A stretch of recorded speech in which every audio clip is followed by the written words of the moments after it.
Hey, what's up, guys? Got another car. Just wanted to share quick with you all. Got inspired seeing some of the Vintage Bash 3.0 on Jason's channel and at True Vintage, and saw several of these out there. I haven't really seen them being run yet, but I assume some of them were. And I know Jason had done a pretty awesome video on this car. It's probably been years back now, but anyways, this is the AYK Viper. I bought this probably a month and a half ago. It was sold as a new build. And I got it out of the box. It looked perfect to me. It was fitted with all the period correct electronics already. So I stared at it for a couple of days and I thought, well, eventually I'll set it up for a run. I put it on the shelf and that was that. I didn't really investigate much. Here over the holiday break, I decided to I've been really struggling with being motivated to do RC stuff, as many of you have, but I finally got around to doing it, getting this thing set up for a quick drive, and realized there was quite a few little issues. One fairly major issue, but what I found out is that the car, and this is the right thing to do, right? If you built a car for the shelf, you're not going to use Loctite. You're not going to tighten things up. You're just going to put everything where it goes and leave it so that if you did decide to run it, you could go back and snug all those things up, I guess. But at least for the drivetrain, maybe if I was building a shelfer, I might go ahead and put Loctite where it needed to be. But anyways, this one was sliding all over the place, or slipping rather.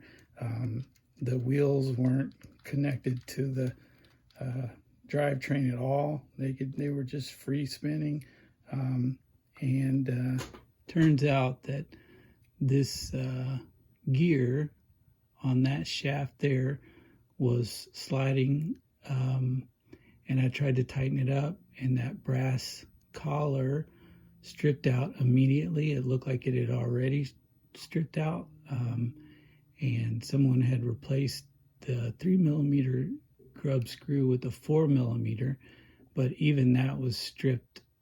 So I added this stainless steel, probably not stainless steel, but a steel collar, and ran a longer 3mm grub screw up through both the steel and the brass. So that's not going anywhere. This gear cover was cracked, and this part here was riding on the middle collar there. So I just kind of tried to make a nice round hole. I'll cover that with something at some point. Glued the tires on the rims because those weren't, of course, those weren't ready to go there.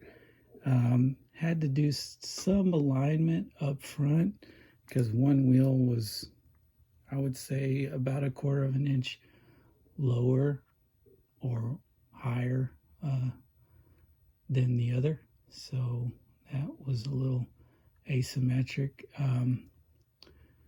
Had to end up scooting one of the shocks back a bit, and threw in my normal suite of, usual suite of crappy electronics.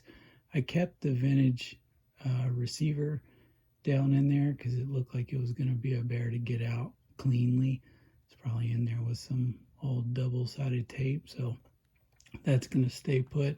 This had a vintage ESC as well, which may have worked. It had this Magnum 480R AYK racing motor already in it, but of course it wasn't wired up or anything. But yeah, aside from a bunch of loose grub screws here and there, the car was very well built, but it certainly wasn't like I was ready to put some electronics in it and drive it on the same day, and I ended up spending closer to 2 days getting the whole thing ready to go. But you can see not really a scratch from running on it.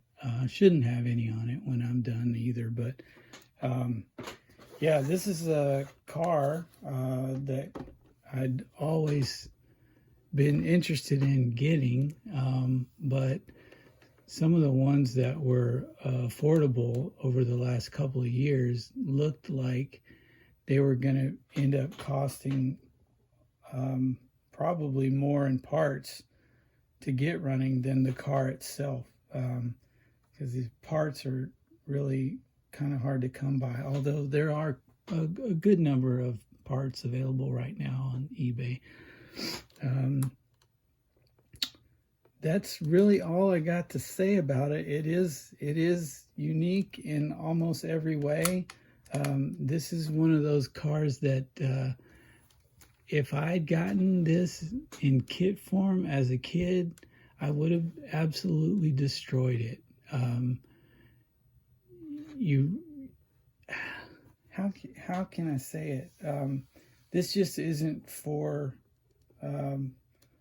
a kid who doesn't know what he's doing. I would have stripped all the screws out. I'm sure I would have put the wrong screws in the wrong places, and I would have ended up with a pile of junk. And I think it's a good thing that I came to this later in life, although you could say I did kind of muck up that back end, but really I think the damage there was already done for the most part. I think we can fire this thing up.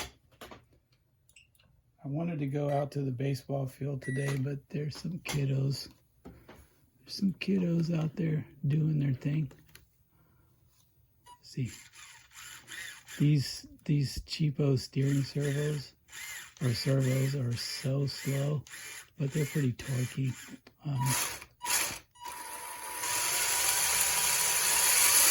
This motor is pretty quick.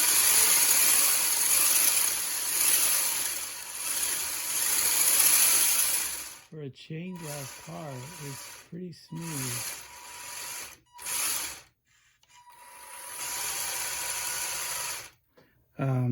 Yeah, so that's where we'll leave it for now. Got another update coming up pretty soon. Has to do with another car. Hope you guys are all well. We survived the holidays. I don't know if I just turned it off. Okay, now it's off. And yeah, hopefully we get this guy out there for a good little run. And yeah, I'll see you soon. All right, take care.